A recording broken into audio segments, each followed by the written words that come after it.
Well, another loss. The Golden State Warriors have now matched their entire loss total from a year ago when they went 33-8 at Chase Center. They're now 9-8 at Chase Center on the year. The Warriors fall to 3 games below 500. It's not looking good, folks. I'm going to play some sound for you from Steve Kerr. I apologize. They're 2 games below 500. But I'm going to play some sound from Steve Kerr where he was asked, what is going wrong with this team? And his answer is certainly not what I was hoping to hear. Brandon Pajemski had an interesting answer. I'm going to play some sound from him in just a moment. What's been bugging me for a very long time, what was different about the 2022 Golden State Warriors that has not been replicated since, that wasn't followed in terms of a philosophy before that in 2020, 2021? What was different? If the clarity finally hit me, and the answer should have been obvious, but I'll reveal that later in the show as well, because this team has talent, folks, but ineptness at the coaching level, the wrong players getting the wrong minutes. It could be as simple as that. Maybe there's not enough talent. We'll try to break it all down next. Dub Nation, I'm with you. This hurts. And for the final show of the year, not the way we wanted to go out, but here we are. This is Locked On Warriors. You are Locked On Warriors, your daily Golden State Warriors podcast. Part of the Locked On Podcast Network, your team every day.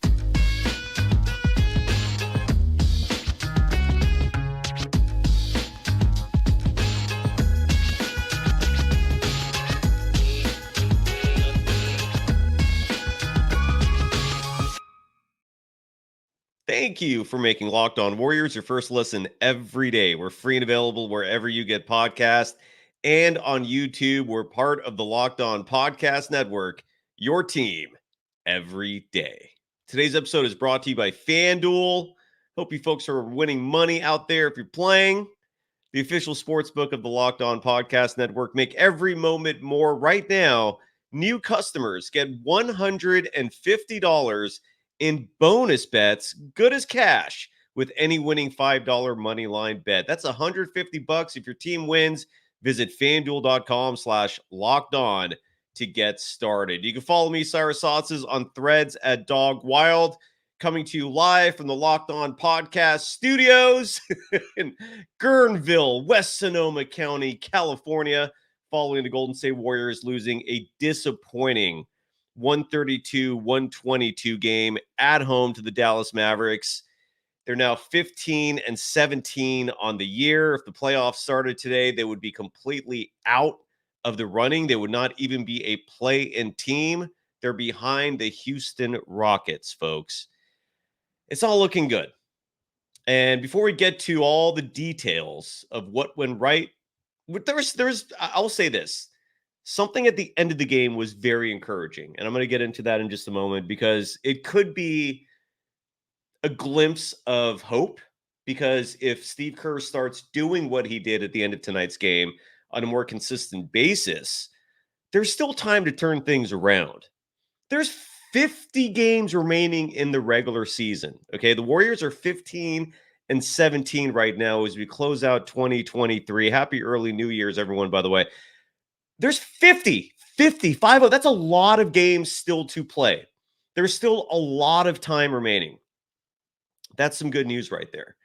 But nothing's been trending toward things, heading in the right direction so far, except for what I saw at the end of tonight's game. And I'm going to get into that in just a moment. First, though, again, Steve Kerr in his postgame press conference, and bless you, Anthony Slater, for being one of the only individuals who asks the questions that I feel like in most other markets wouldn't even be considered difficult questions. But here in the Bay Area, where most of the media members subscribe to what I call group think, where they all follow the same storylines, the same narratives, they all want to make Steve Kerr happy. Well, Anthony Slater is a bit of an independent journalist, so kudos to you. And he's the one who I believe who was asking these questions of Steve Kerr. And let's hear what Steve Kerr had to say when he was asked why the Warriors are struggling. What is going on with this team that is wrong? Let's hear what Steve Kerr has to say. Do you feel like right now you have a group of guys, a group of 5 guys that you could throw out? My apologies. That's Zena Kata. So thank you to Zena Kata for asking that question. I have to give credit where credit is due. Let's start again. Do you feel like right now you have a group of guys, a group of 5 guys that you could throw out there and just feel really, really confident in them? And well, I think first of all, I love the guys on this team. You know, we have a really good group. I think they have a good chemistry. They get along well, but you know, we haven't found that grit that every team needs, every good team needs, where you pull together and you just play for the group. We're not there yet. And that's a problem. You know, we, like I said, we got great guys, love every one of them, but until this team really connects in a way that is solely dedicated to winning each and every game, then we're going to be stuck in this place. So we need to get there. Do you feel like right now you have? Well, so there was a follow-up question to that I think Anthony Slater asked, and that's the part I was hoping that would be played in that clip. I apologize. You know, in fact, I think Anthony Slater posted that attribution on his own Twitter account. And let's see real fast if we can get the whole soundbite. And I do actually have it right here. I apologize for that. Sometimes when you're doing a live show, you got to make decisions very fast. And let's listen to the extended version of that, because there was a lot more to it, and especially in the second part. That's the part I wanted to listen to. I will skip ahead if it starts at the same place. Well, I think, first of all, I love the guys on this team. You know, we feel it. You can feel All right, here we go. So here's the follow-up. Where do you think that shows, like, that lack of grit? I mean, because it's kind of an intangible, but where do you think that manifests? You can just feel it. You can feel it. It is intangible, so it's difficult to describe, but you can feel when a team is connected, competing together. Everybody's energy is right. The difficult thing in the NBA, and this is, you know, one of the things I think about all the time as a coach. Every guy in that locker room has a unique set of circumstances, and every one of them is under tremendous pressure. You know, to perform. You know, if you're Steph Curry, you're under pressure to remain one of the great players in the world. If you're, you know, Usman Garuba, you're trying to make it in this league as a two-way guy and elevate yourself and your career. And I could go down the list. Every single guy has a story, and I think about that all the time. And I care about each and every guy, and I want him to succeed.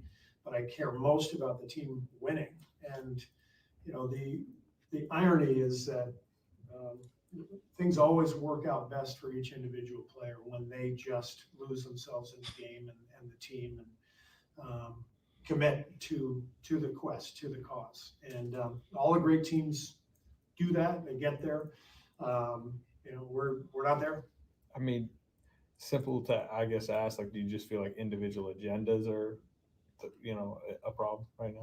All I said was we're not competing through the tough parts of the game, and there's an intangible, there's a feeling, there's a vibe where you fight, where everybody's energy is right, and we don't have that right now. Yeah, and very nondescript. I mean, when you're using words like vibe, like connectivity, grit, I mean, these are very vague, abstract terms. I get what he's trying to say, but there's a lot of hypocrisy there. There's a certain amount of nonsensical logic there. What Steve Kerr is basically trying to say there, if I'm interpreting this correctly, is that he wants everyone to buy in and not put any of their individual wants and desires ahead of the main goal, which is to win. But as I'm sure he's aware of, human beings are complex. Everyone's different. Klay, you know, he mentioned Stephen Curry and Usman Garuba. Those are two very easy names he threw out. Names he didn't throw out: Moses Moody, who you did not play at all tonight. Immediately after being arguably, and I think generally people are in agreement on this, Moody was the best player for the Warriors last game. So when you respond with 0 minutes for him, I don't understand how you can convince a player like Moses Moody that to buy in, to to make these sacrifices when there is a part of this in terms of your future career, right? Moses Moody at some point, I'm sure, wants to get a bigger contract. Moses Moody at some point, I'm sure, is in his mind thinking about playing in this game for 15 years, for longevity, for legacy, for making his mark. Every player has that mentality. When Steve Kerr took over this team back in 2014, that idea of the buying in, of the collective goal and focus being a world championship, it's a lot easier to sell that when every individual understands their role. What has happened, though, in the last 10 years is these, what was once very safe roles for these individuals are no longer safe because injuries happen, aging happens, life happens. And you also have some new players who you have voluntarily brought in. No one forced you to draft Jonathan Kuminga. No one forced you to draft Moses Moody. You could have traded those picks away. You could have continued to settle for role players to surround Stephen Curry with, but you chose not to do that. You chose, and when people, anyone who wants to come back and say, well, Steve Kerr is not the GM of this team, he's involved in every one of these draft picks. There was an attribution just this last summer that I brought up last episode where Anthony Edwards shared a story where Steve Kerr told them they never once considered drafting him because of his work ethic. Very revealing, because for anyone who still has doubts about Steve Kerr's role in the grand scheme of things, in terms of his role as a personnel individual, not just as a head coach, he's very involved. There are no big decisions being made without his clearance and approval. That includes draft picks. So times have changed, coach. And that mentality that he had in 2014, where Draymond Green was your starting power forward / starting center in the death lineup, where Andre Iguodala was set as your sixth man coming off the bench, but he knew he was finishing games. Steph and Klay knew they were getting 30-plus minutes a night, and they were the starting backcourt. Everyone had a role, and everything was structured, and everything as a result was copacetic. But this is where I'm arguing that Kerr is not the right guy moving forward because times have changed. You have new players who not only are deserving of bigger roles, but when you're trying to sit here and force this idea of team first, of championship first, you can't sell that on a young player who's trying to make his mark in this game, on a young player who's trying to develop a place for themselves in this game, who's trying to actually, build a future for themselves. And this idea of a lack of grit being the problem with the Golden State Warriors, in theory, I get it, but in practicality, no, you can't make that work with this current roster. Now, he did something right. Klay Thompson did not finish this game. He should not have.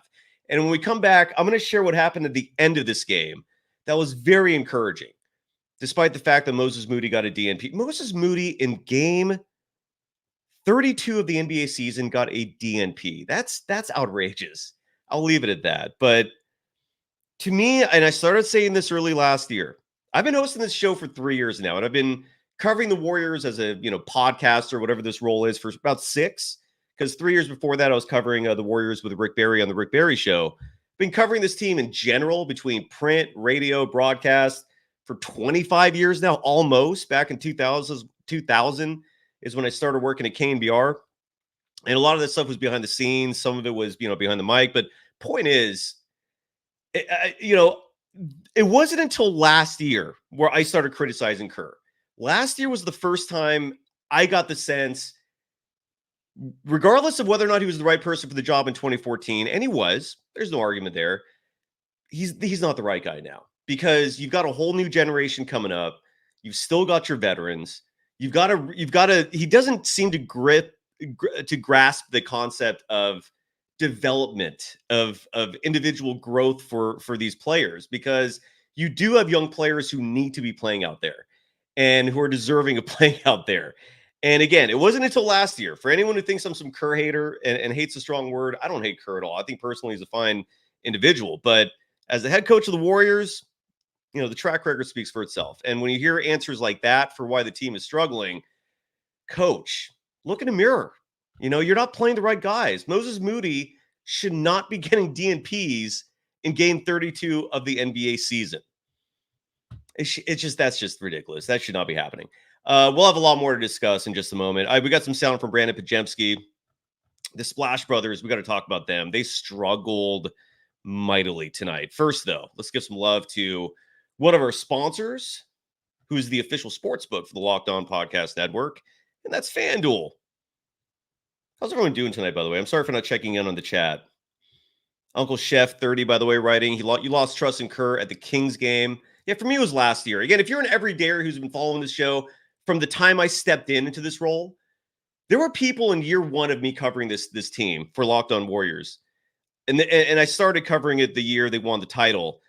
There were people pissed off at Kerr back then because I don't know if you remember Damian Lee, Juan Toscano Anderson getting minutes.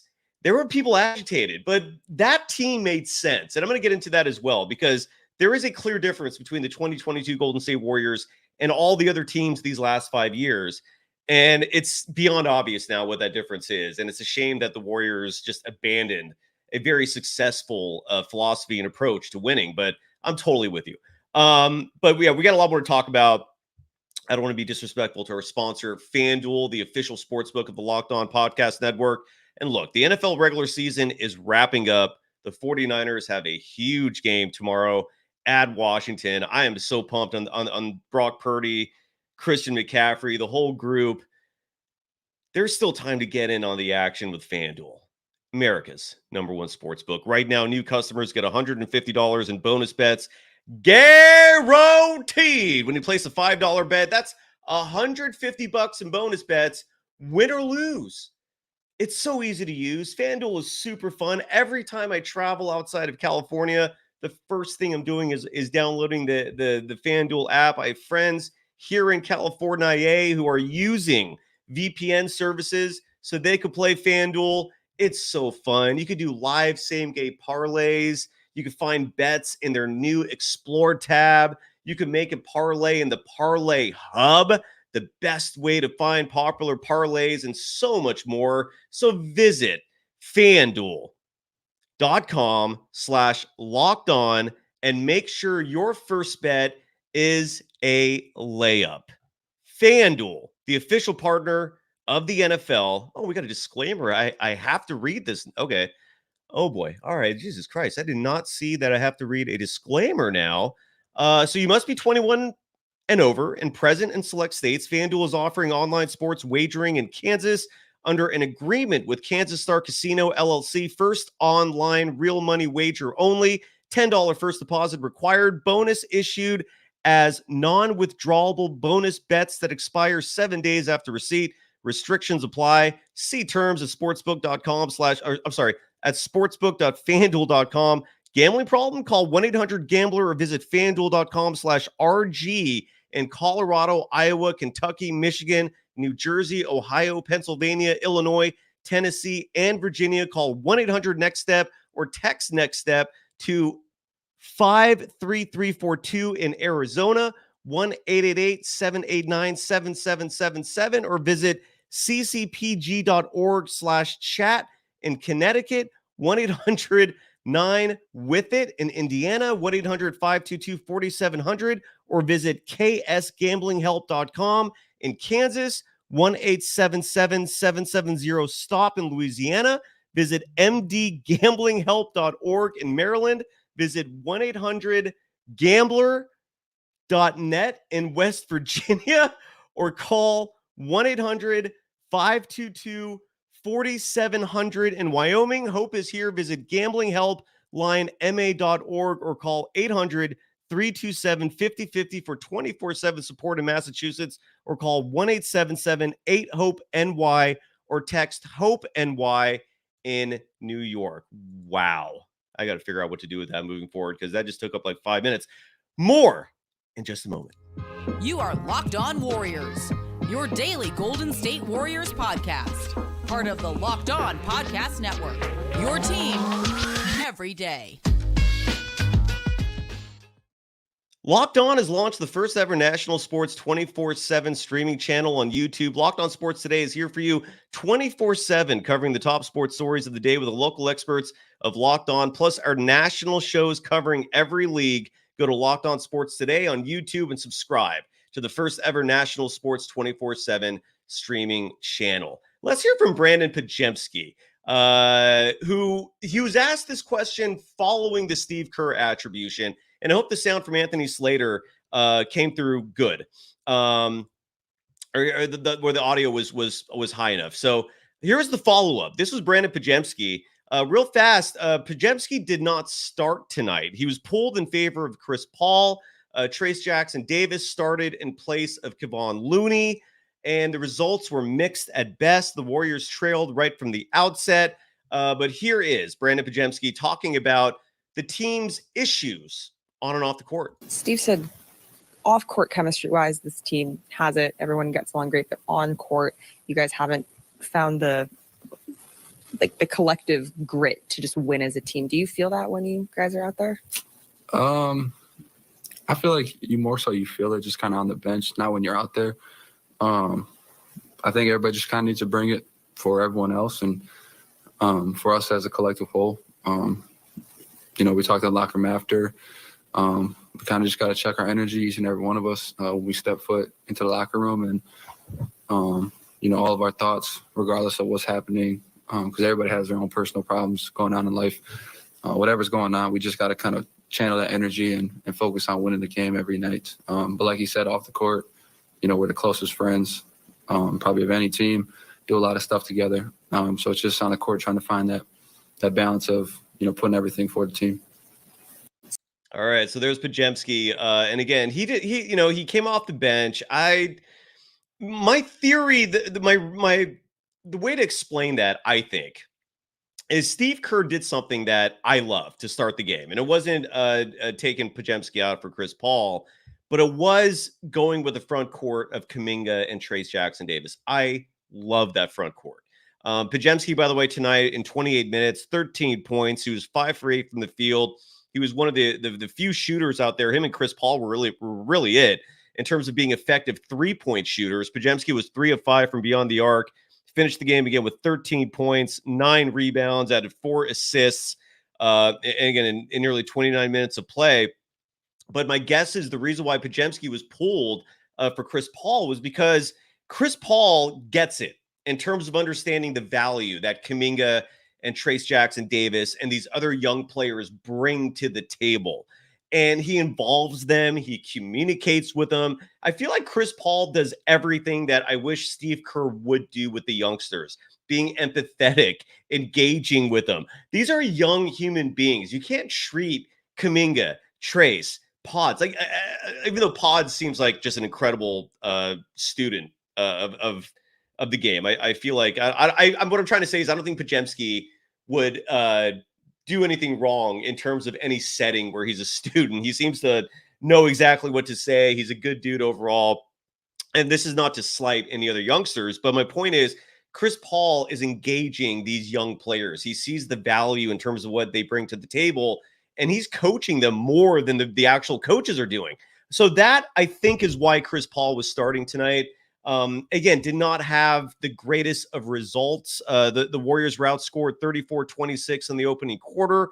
I thought Steve Kerr pulled Trayce Jackson-Davis way too fast in this game. He just has no patience with the youngsters. If it's not working like immediately, it's just a 2-second, like, boom, you're done. And yeah, so mixed results there. Kuminga real fast, I thought had a fantastic game. Except for the 3-point shooting. This is one part of his game he hasn't gotten down yet. He's below 30% on the year. He's hovering at that mark. Was 1 for 5 from deep, but Kuminga has 12 straight games of double-digit scoring. That is literally the definition of consistency, and this is for a player averaging 21 minutes a game. So kudos to Kuminga for doing that. Had another solid outing tonight, 16 points. The rebounding numbers are certainly getting there. He had 9 tonight. And from the field, the shooting was great. He shot 50%, Had 2 trips to the free throw line, was 3 for 4 from the free throw line. But one thing that I saw at the end of the game, which look, I know I might be grasping, okay, for anything that looks good here, but we're going into a new year, right? And when you think about the symbolism and the, all the meanings that we try to take in with the end of one year and the beginning of another, I'm trying to be hopeful. And one thing I saw at the end of this game that I absolutely loved was a lineup of Stephen Curry, who, by the way, did struggle tonight, and I'll talk about him in just a minute. Brandon Podziemski, Andrew Wiggins, who had a good game tonight. And Wiggins, by the way, just to read his stat line, 28 minutes. It was a good, not great game. He was 5 for 13 from the field. That's actually not good. 1 for 3 from deep. Did have 5 rebounds, 14 points. A good, not great game. But this is the Wiggins of now. This is the Wiggins that, and it's worth noting, by the way, because I would support trading Andrew Wiggins at this point. There is a logjam at that wing position, which has been intensified with Klay Thompson's regression, where Klay is now a 3. Klay Thompson is no longer a guard. He's now considered a forward, and we define that based off his defensive assignments. He can't guard fast perimeter players anymore. It really sucks. And so he's created this logjam at the wing position, and his shooting night tonight just really amplifies the issue there. So if look, Klay's probably not going to get traded. Just, we got to be realistic here, regardless of whether or not the numbers may justify it. But look, there's a lot of sentimentality that comes with Klay Thompson. He still is a threat offensively, even despite the night he had tonight. You see the gravity he causes, the spacing he creates. But an Andrew Wiggins trade to me makes the most sense. But what I did see tonight was that lineup of, again, Curry, Podziemski, Wiggins, Kuminga, and Trayce Jackson-Davis. And the Warriors made a run in the fourth quarter when Kerr went to that. Now, why did he wait until the fourth quarter to try that out? I don't know, because Steve Kerr. But if he starts going to that consistently, and if he actually spends some time trying to develop that group and maybe tinkering a little more, maybe instead of Podziemski, maybe you have Klay when he's not having a horrible night. Maybe Trayce Jackson-Davis is replaced with Draymond Green. But I do like the idea, if you're going to keep Wiggins, of having Wiggins and Kuminga together and working out the kinks there. Because those two as a duo, their net rating sucks. So the only way to fix that is reps, is experience. They got to play together. So we'll see what happens with that. But I was encouraged by that a little bit. And we'll see what happens. Chris Paul actually did finish the game, and Chris Paul is going to lead into what the final segment of the show is going to be, which is what the hell happened in 2022, which resulted in the Golden State Warriors winning a title that the team has not been able to replicate last year or this year, and that the team couldn't do the year before that. There is a very fundamental difference, and I'm going to explain what that is. Yeah, it's just when it just sucks that the Warriors, for some reason, will not follow this. And Steve Kerr is a huge reason why. I'm going to explain what I mean in just a moment, after I give some love to our other sponsor for this evening, and that's Prize Picks, which is daily fantasy made easy. It's daily fantasy that's super fun.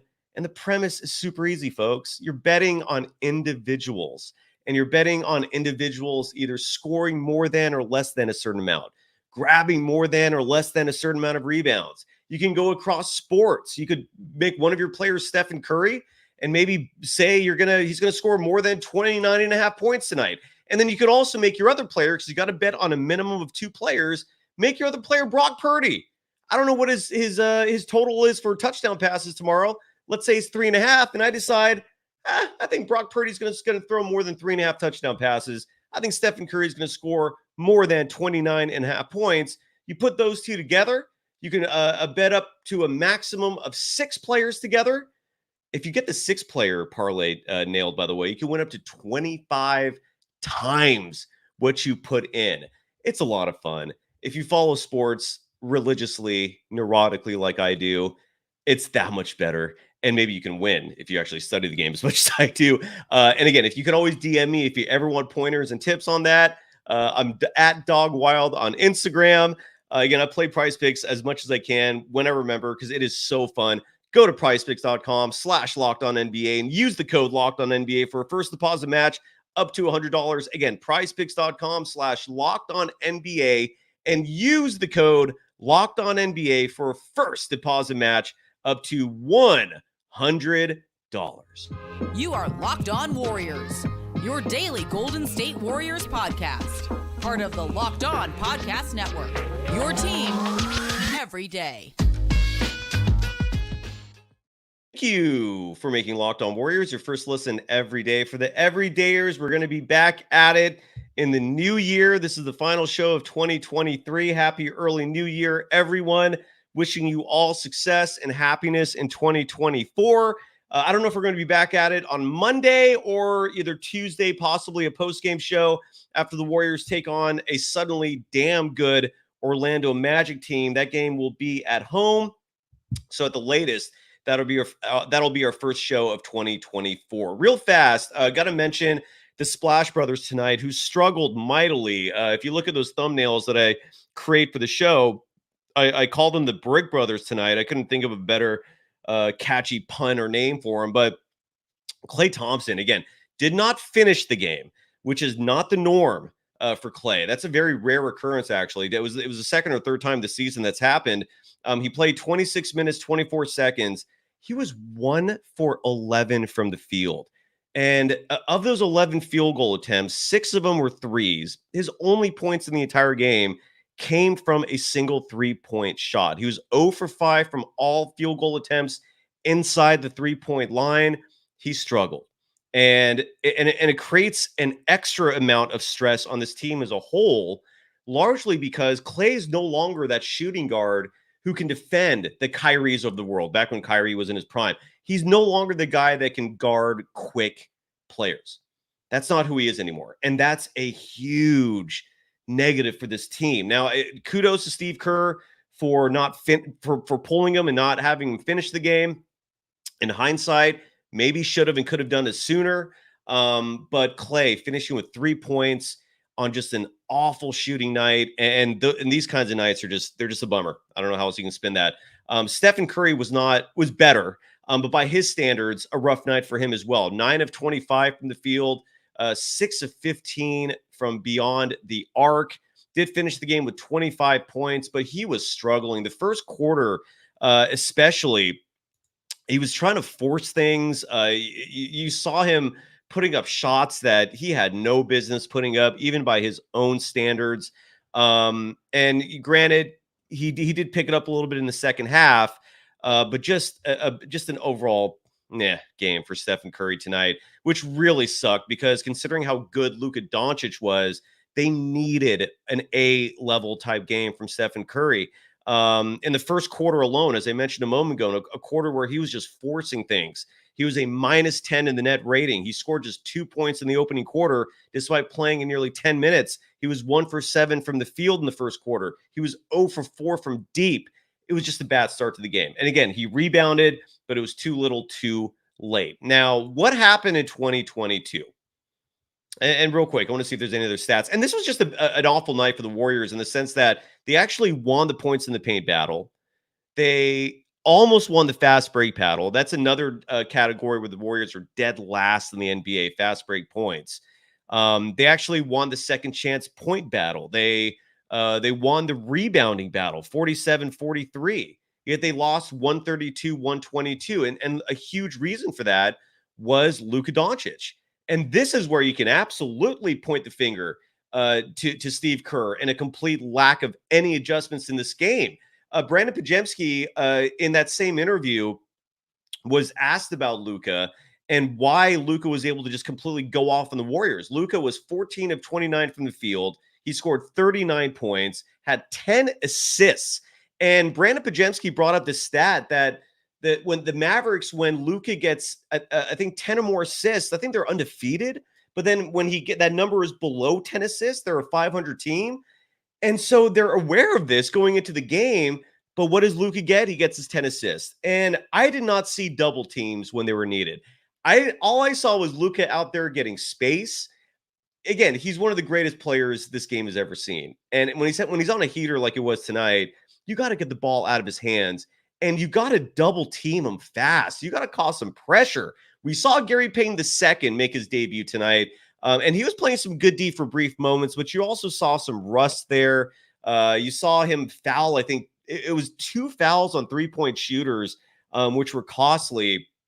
But early in the game, when he was getting his feet under him, I thought he was doing a pretty good job guarding Luka Dončić, but just a complete lack of defensive adjustments. And that's where, when I hear a soundbite from Kerr, like grit and connectivity and sacrifice. What about you? Like, where was your action to try to stop Luka from just completely torching the Warriors tonight? So it made me think of Ron Adams and how much I feel like the team misses him. Ron Adams is technically not retired, but he borderline is. He's a part-time coach now. You rarely see him at games. His presence is mostly at practices. He's supposedly involved in scripting the schematics and the strategy for the team's defense, but this team's defense is not good. It hasn't been good since Mike Brown left. And Kenny Atkinson, who this is my impression that I'm getting of Steve Kerr and his coaching staff. He's surrounded himself with a lot of yes men, none of whom are challenging him, none of whom are bringing ingenuity to the table. None of them are bringing in any innovative ideas. Certainly, they're not bringing ideas that are effective, because the Warriors were 44-38 last year. They're 2 games below 500 this year. So that part of it is frustrating to no end. And again, it led me to thinking back to 2022. And like, what the hell was different that year? The Warriors started that season 18-2. The Warriors started that season 25-6. All of those marks, by the way, without Klay Thompson. In case you forgot, Klay didn't come back till the halfway point. So what was going on that year? Why was that team good? And last year's team was this year's team, So here's the roster for the 2022 Golden State Warriors.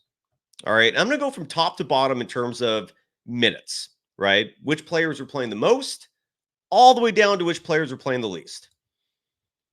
I'm going long tonight. I apologize to my bosses that locked on in advance, but this has to be done.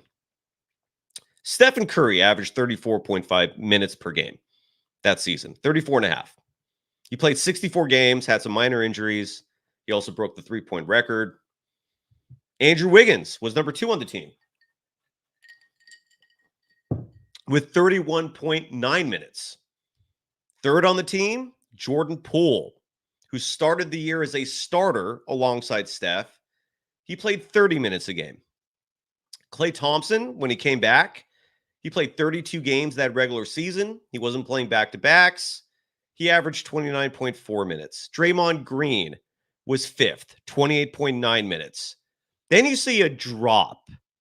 Otto Porter Jr. was 6th with 22.1 minutes per game.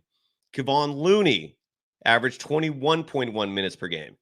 Damian Lee, a player that a lot of fans that year were upset was getting minutes over the likes of Moses Moody, the rookie, who a lot of people wanted to see out there developing, even in his rookie season, like most rookies do. Damian Lee averaged 20 minutes per game. Andre Iguodala, who was part of the start of that season. In case you forgot, he got injured. It was almost about the same time as Klay came. So you basically swapped Iggy for Klay. But Iguodala averaged 19.5 minutes per game. He played 31 games that season. Gary Payton II averaged 17.6 minutes per game. Jonathan Kuminga in his rookie year was averaging 16.9 minutes per game. Nemanja Bjelica was averaging 16.1 minutes per game. Juan Toscano-Anderson, who's back in the NBA with the Sacramento Kings for his former coach back then, Mike Brown, who's now head coach of the Kings. Juan Toscano-Anderson averaged 13.6 minutes per game. Moses Moody averaged 11.7 minutes per game. That's your roster. Then you also have the two-way guys. Chris Chiozza averaged 10.9 minutes per game in 34 games played. Quindary Weatherspoon averaged 6.6 minutes per game. So I just listed all the players who played in the 2022 season for the Golden State Warriors. You know what was missing that season? And Cade, by the way, yeah, we'll talk trades on future shows. I'm not going to do a trade discussion on a post-game show. You know what was missing from that team? I just listed the entire roster and who played. Is there anyone in the chat who can answer what is the one thing that was missing from that list of players? Joe. Yeah, and look, Chris Chioza. I actually liked him. He was certainly not a negative. He didn't do any bad things for that team. Joe mentions Otto Porter Jr. was the miracle that lifted 2022. Riz is correct that Mike Brown is now missing. That is very true. Not what I'm looking for, though. K. Jackson writes, a true big? Yeah, but they had a lot of size, though. Otto Porter Jr. was 6'8". Bielitsa was 6'8". Wiggins had his best year. By the way, Wiggins is in year 11 this year. 9 of those 11 seasons were disappointing. Okay, that's why I'm not big on giving Andrew Wiggins the benefit of the doubt. He's had one great year, and that was the year that they won the title. Jill Espina writes, Iguodala, he was playing. He actually came back in the finals, but he played. He played briefly in the postseason. He was around. Butch Abs writes, light years, hubris. You know what the answer was? Yeah, Ken Mamba, you're correct. Anthony Lamb wasn't playing. God damn, I cannot get over what happened last year. But we digress. The answer is, in 2022, they did not have a single traditional point guard on the roster. Stephen Curry is not a traditional point guard. When I say traditional, I'm referring to a Chris Paul type. And Chris Paul is, by the way, the exception. Like, I mean, he's a future Hall of Famer. When I'm talking traditional point guard, I'm talking guys whose main skill set is handling the ball. Okay? That skill set is damn important in college, more so, much more important in high school or any other a lower level type of basketball game. In the NBA, if you're not bringing defense and or three-point shooting in the mix with that ball handling, you're worthless. You do not belong in the NBA level. Chris Paul, until this year, and even now he's still okay, was an elite defensive player. He brought that to the equation along with a fantastic mid-range shot, so-so three-point shooting, and obviously the ball handling was spectacular. But that team did not have a traditional point guard. And you can thank Bob Myers for that. Bob Myers was smart enough to know, I'm not going to give Steve Kerr a player that I know is his crutch. Steve Kerr loves his point guards. He can't help it. I don't understand why, but he just can't help playing point guards. You look back to the season before, all right, in 2020, 2021. The only point guard we saw that year was Brad Wanamaker. Steve Kerr loved Brad Wanamaker, played him whenever he could. But outside of Nico Mannion appearances here and there, and we did see some of those as well, you know, he'll play his point guards if he has them. But the Warriors never needed the Ty Jeromes, the Corey Josephs, the Chris Pauls. And here's the thing with Chris Paul. He's a fine basketball player, future Hall of Famer, and I think he's doing a damn good job on this Warriors team this year. But when he was missing for those few games, did anyone notice? He blends into the background for the better and for the worse, meaning he's an average Joe, all right? He's doing fine things out there, but he's not winning games for the Warriors either. And on a night like tonight, when Luka Dončić, who is a above average size point guard, the dude's what, 6'7", 6'8", and he's playing the point, Chris Paul is not getting in his way, disrupting his line of sight, creating havoc defensively. This small ball crap, I don't care how connected you are. I don't care how much grit you have. Small ball ain't going to do it, coach. And neither is a DNP for Moses Moody. That's embarrassing. That is embarrassing.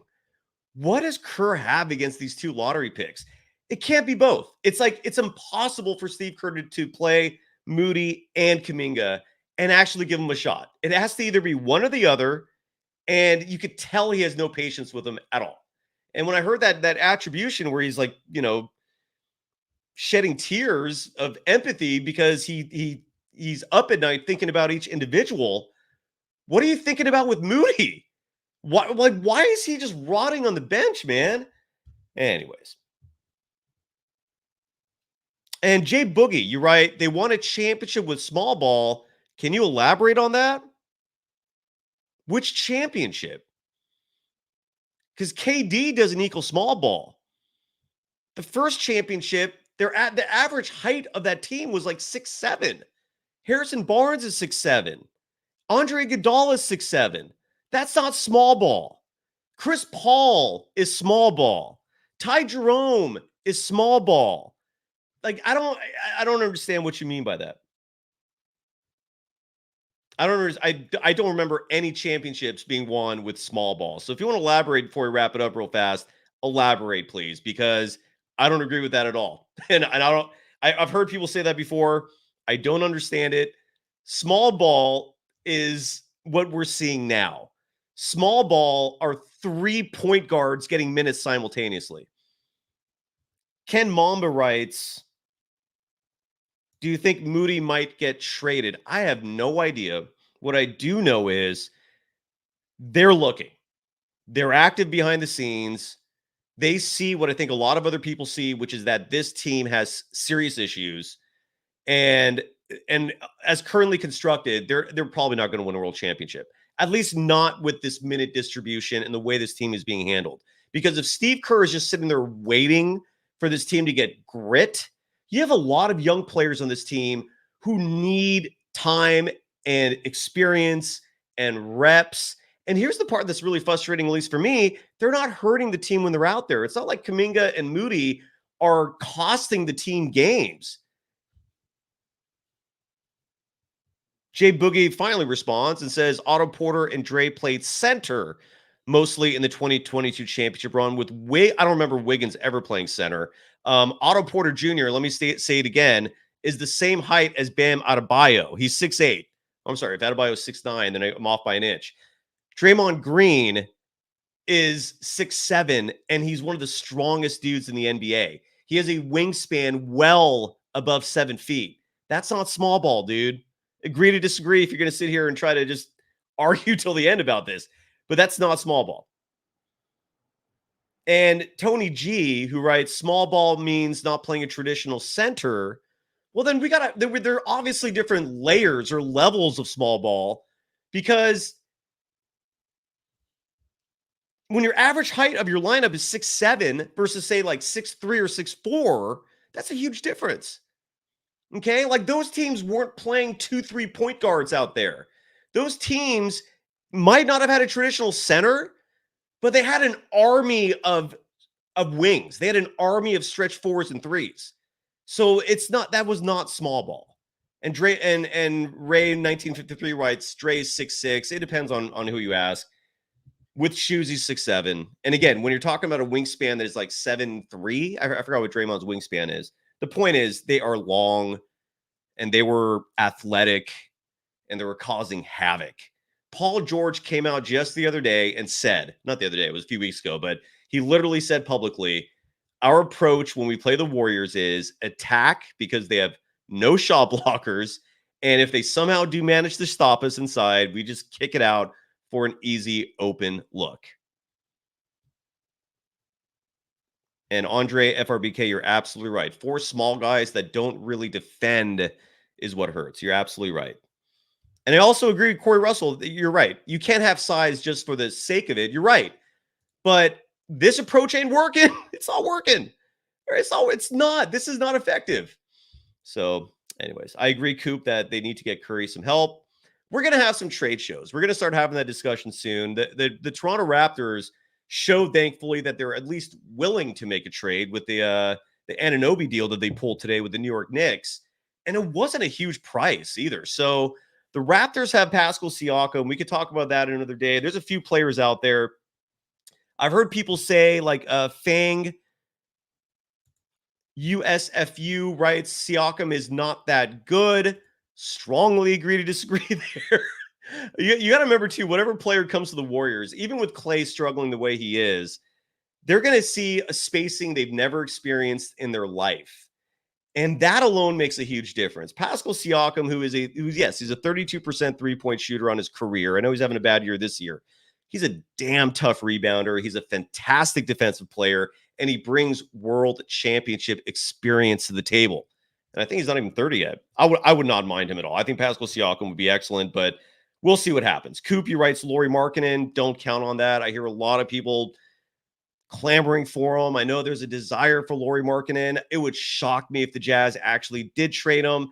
And the only report I've seen where there's actually interest, or that could actually be a real probability, Danny Ainge supposedly wants 5 first-round picks for him. I don't count on that. All right, please don't count on that. That's not going to happen. And Andre FRBK, Siakam on a 1 year is trash. I mean, yeah, you obviously have to negotiate some sort of extension so he doesn't just come and bail after a year, but those bird rights are a damn beautiful thing. So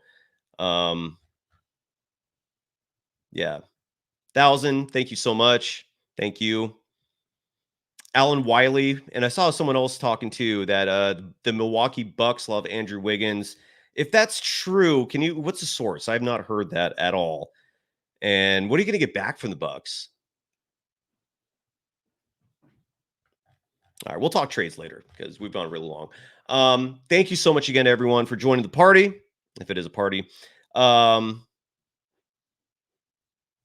Yeah, and I agree. Tony G, who writes, that's what small ball is supposed to be. Play with big wings, 6'9", 6'7" players who can switch everything on the perimeter. So that means, so then what do we call this? Is this Hobbit ball that the Warriors have now? If small ball is playing a bunch of 6'8" wings who bring versatility where 1 through 5 you can guard whatever you want, what is this? Are we dealing with Hobbit ball right now? I mean, I feel like we're arguing semantics at this point. Anyways. All right. Have a great night, everyone. I hope everyone has a happy new year. Play it safe, folks. Moderation is the key to life. And let's hope things turn around. I still have hope for this Warriors team. Am I being delusional at this point? Maybe, but I think there's depth. I think this team does have the size, as weird as it sounds. You just have to stick with Trayce Jackson-Davis. There needs to be a commitment to these players. You have to commit to Trayce. You have to commit to Kuminga. You have to commit to Moody. Probably need to trade Wiggins. Probably need to monitor Klay on a night-by-night basis, depending on how he's feeling in terms of the minutes you give him. Gary Payne II should have been playing tonight literally as strictly a cover corner, in the same way a cover corner plays in the NFL. Have him just follow Luka Dončić and foul out if you have to. But that should be your primary goal tonight. Guard Luka. That could be a role for Gary Payne II. I didn't really see that tonight. Joe says, let Kerr take 2 months off. Should be good to go. Yeah, I agree. The only problem with that is it's kind of like a president who has an awful vice president, because if that happens, then you got Kenny Atkinson. I mean, what's worse? I don't know. Yeah, Nicholas O'Neal, keeping things simple. Just play Moody. Just play Moody. And Jay Boogie, who writes, if you want to commit to the youth, then you're giving up on a championship run. Well, my response to that is, does this team have a championship run in them if you don't play the youth? I think we've already discovered the answer to that one, haven't we? Because that's the whole Steve Kerr logic here for the way he's doing this minutes. It's like, in Steve Kerr's mind, they're still a championship team. And as weird as I may sound saying this, I don't necessarily disagree. But you're not a championship team with the starting 5 that you were running with 2 years ago. All right. Kevon Looney as your starting center, I don't think that's it for a championship. As a backup center, I think he has value still. Andrew Wiggins, if he's one of your stars now, I don't think he has it in him to be the second best player on a title team again. I don't see any evidence that supports that notion. So you have to play the youth. You have to. Real Truth writes, does JK have superstar potential? Yes, but potential is the key word. That's a key word. And you have to play him. You have to give him a real run to find that out. You need a coaching staff that actually is telling him, we believe in you. You're the future of this team. Go out there and get this for us. But instead, you have a coaching staff going, hey, if you make mistakes, we're going to yank you in 2 seconds. That doesn't build confidence. That does not develop players at all. At all. Let's see if there's anything else in the chat before we bail out of here. Yeah, the K. Jackson writing, the Moody DNP is suspect. I would agree with you, except that this is how Moody's been treated his whole career. It's, yeah, I agree, Carlos Papa. Free Moses Moody.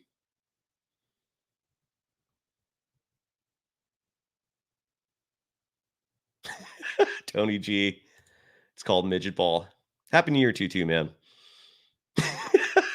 AB, I love small ball if there's also a version of this called hopped ball. If that's true, then give me small ball. Don't give me hopped ball. All right. As long as we have a clear difference there between the two. Wine, dine, enjoy life writes, there's nothing championship about this team. I disagree in the sense that we just saw them beat the Celtics a week ago, and that team looked damn good. There have been moments this season. Both those Nuggets losses, and the Warriors have a 5-game losing streak to the Denver Nuggets right now. Both those losses were encouraging. They were close. They almost beat the Nuggets in Denver. They beat the Celtics at home. I know the Celtics didn't have Kristaps, but the Warriors didn't have Draymond. That's another side note, man. How is this going to look when Draymond comes back? Would he have made a difference tonight? Probably. I mean, I don't think it would have hurt if he was guarding a Luka out there, but in today's NBA, and Steve Kerr seems to be saying this all the time now, that he's never seen so many players being able to score at the clip that they can. Is Draymond enough? Because he doesn't bring offense to the table outside of ball handling, but we don't even see that anymore. For some reason, his usage rate has plummeted. I don't understand the why of that. He used to be your de facto point guard, and now he's not. I don't know what happened there. I haven't heard anyone asking Kerr about that.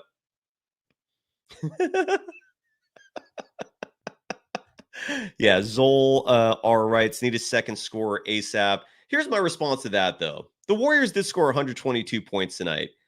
I think they're just outside the top 10 in terms of overall scoring as a team. And so if that's the case, like, is that really the need? Or is someone who can actually play defense and score more important? And what I mean by that is they gave up 132 points to the Dallas Mavericks tonight. 132. That's a lot of points. That usually tells me defense is the problem. On the year, by the way, I've decided to completely blow away the time restraint. We'll just go until I've answered everyone. What the heck? The Golden State Warriors defensively are 19th out of 30 teams. Okay, that's not very good in terms of points given up per game. Offensively, see, the Warriors aren't bad offensively. The Warriors are 11th. 9th. I apologize. They're 9th in the NBA in scoring.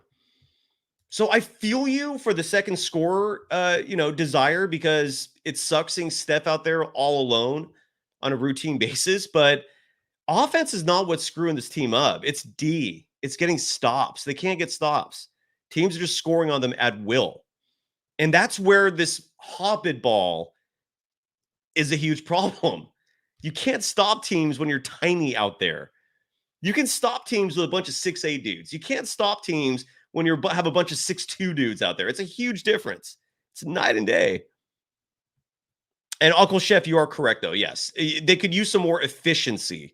Uncle Chef 30 writes that the Warriors are 24th in field goal percentage. That is a great point. And as I mentioned the other day, I don't know if you're aware of this, the folks that are dragging that number down are the Hobbits. Chris Paul is the worst shooter on this team.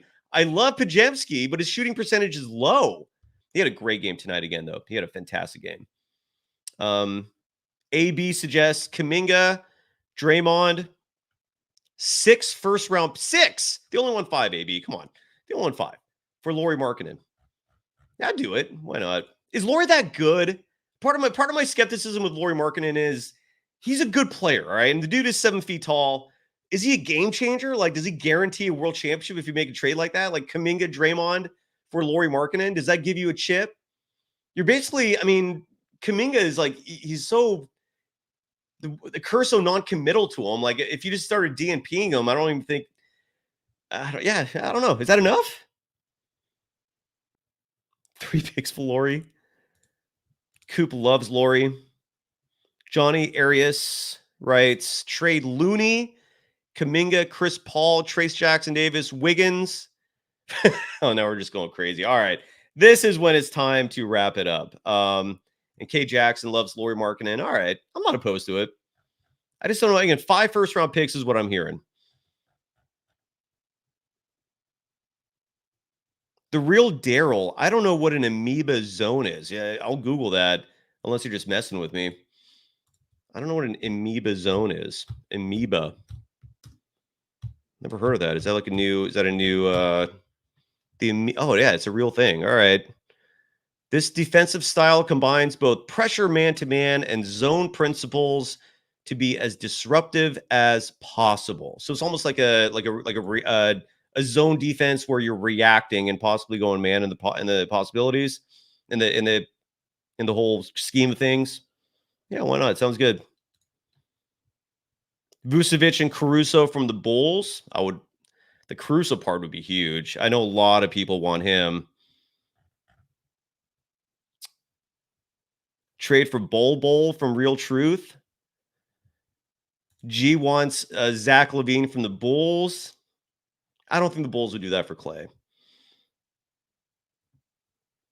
Yeah, so the amoeba zone. I got to do some research. I never had a coach use that terminology before on me, but I get it. I just, from a quick Google search, makes sense. I understand the concept. So a reactive zone defense. I get it. A Tony G who writes, hindsight's 2020, but would you have opted for Porzingis instead of Chris Paul? Yes. I was actually saying that all offseason when there was discussion of when we were talking about who the Warriors could trade Jordan Poole for. I was all on board for Kristaps. I thought the Celtics did a fabulous job getting him. AJ Tiras writes, Cy, can you do a class action lawsuit against Kerr for collective anxiety disorder? I wish.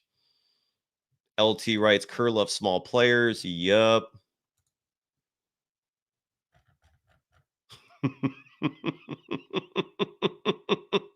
Curtis Alderetti, how tall am I? I'm 5'10".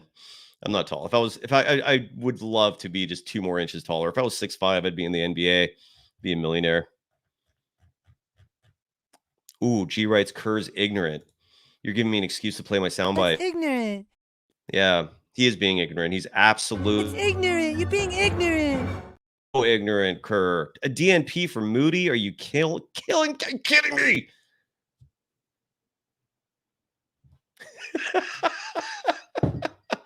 All right. We've gone long enough. Thank you, folks. I can't believe we still have 700 plus people here. Thank you so much. I do like this trade. Mac for a better tomorrow. The Warriors should trade Andrew Wiggins back to Minnesota for Naz Reid. Naz Reid would be literally a difference maker in my humble opinion. Now, I don't think there's a chance in hell Minnesota trades him. I feel like he is exactly what the Warriors need, a stretch 5. Cool Breeze writes, how many more losses for a trade? Mike Dunleavy Jr. said, if the Warriors are below 500 around the time Draymond Green comes back, to expect changes. I'm paraphrasing, but we're definitely heading that year. Andrew Salt 30 writes, Kerr just doesn't know how to use his rotations. Agreed. That's been like the broken record that is Locked On Warriors. This is a good point too. Chris from New Zealand. How can the team play together when they're competing against each other for roster spots? That's why a trade is needed. You're absolutely right. Tates writes, the Warriors treated the Celtics game like it was the finals. Still below 500. I hear you, man. I hear you. Mike McCree writes, Wiggins for Ike Stewart, but I think you meant Isaiah, right? Yeah, absolutely right. Real Truth writes, get Durant back. By the way, that's a part of this that people don't talk about that much in terms of the whole Steve Kerr thing, because there's still some outliers. Like I was duking it out with a couple people on social media today. There's still people who love Steve Kerr. I think it shows how far you can go in life by just being a nice person and not being ugly. If Steve Kerr, like Kevin Durant, I guess what I'm trying to say is, like, if Steve Kerr was a really good coach, would Kevin Durant want to leave? I mean, I know there were a lot of other circumstances to that, but I'm not hearing a lot of positive talk about Steve Kerr from former players. Like outside of Steph and Klay, maybe Iguodala, even him, I don't ever really hear him saying like great things about Kerr. I don't really hear much out there besides the Splash Brothers. Gee, thank you. You are the man, if you're a man. Nas Reed dunks and shoots threes. Totally. Absolutely.